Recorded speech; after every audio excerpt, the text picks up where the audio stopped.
అందరికీ నమస్కారం అండి. ఈ శ్యామల గారు యాంకర్ శ్యామల. ఈవిడ్ని యాంకర్ శ్యామల అంటేనే గుర్తుపడతారు. ఆ యాంకరింగ్ చూసే మన జగన్మోహన్ రెడ్డి ఆవిడకి ఈ పదవి కూడా ఇవ్వడం జరిగింది. ఇంకోటి కూడా ఏంటంటే, ఈ టర్మ్స్ అండ్ కండిషన్స్ ప్రకారం వైఎస్ఆర్సీపీలో ఏదైనా క్రిమినల్ కేసులు కానీ ఏదైనా క్రిమినల్ కేసుల్లో పాల్పడితేనే ఏదైనా ఒక పోస్ట్ ఇస్తారు.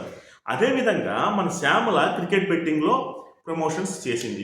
వాళ్ళ ఆయన అయితే మహిళలను చీటింగ్ చేసి కోట్లు కొల్లగొట్టాడు. ఈ రెండు కేసులు ఆ ఫ్యామిలీ పైన ఉన్నాయి కాబట్టి ఖచ్చితంగా మన జగన్మోహన్ రెడ్డి గారు అధికార ప్రతినిధి ఇచ్చేయడం జరిగింది. ఎందుకంటే ఏదో ఒక క్రైమ్లో ఇన్వాల్వ్ అయ్యి ఉండాలి వీళ్ళు. కాబట్టి పెద్ద క్రైముల్లోనే ఇన్వాల్వ్ అయ్యారు కాబట్టి ఓకే. నిన్నటి రోజున ఇక్కడ హైదరాబాద్ పోలీస్ స్టేషన్కి వెళ్ళింది. అక్కడ ఆవిడ ఇదిగోండి ఇది ఇందువల్ల చేశాను అదే అని చెప్పి వివరం ఇచ్చుకుంది. అవన్నీ తీసుకున్నారు, మళ్ళీ పిలుస్తామన్నారు, పంపించేశారు. ఓకే. రాగానే ఆవిడ సోషల్ మీడియా పేజ్లో ఒక పోస్ట్ పెట్టింది.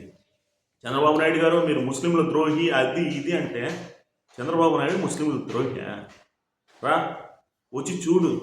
కొన్ని నియోజకవర్గాల్లో ముస్లిమ్స్ ఎక్కడైతే ఎక్కువగా ఉన్నారో అక్కడ ఆ నియోజకవర్గాల్లో ముస్లింల అభివృద్ధి కోసం ముస్లింల గురుకుల పాఠశాలలో దర్గాలు అవి ఇవి అన్నీ కూడా డెవలప్ చేస్తున్నారు చంద్రబాబు నాయుడు.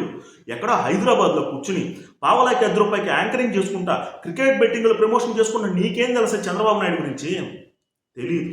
నీకు తెలియదు, జగన్మోహన్ రెడ్డికి తెలియదు. కాబట్టి తెలిస్తే మాట్లాడు, తెలియకపోతే యాంకరింగ్ చేసుకుంటా ఉండవు. ఏదో అధికార ప్రతినిధి అని చెప్పి ఇచ్చేసాడని చెప్పి ఏది పడితే అది మాట్లాడమాక.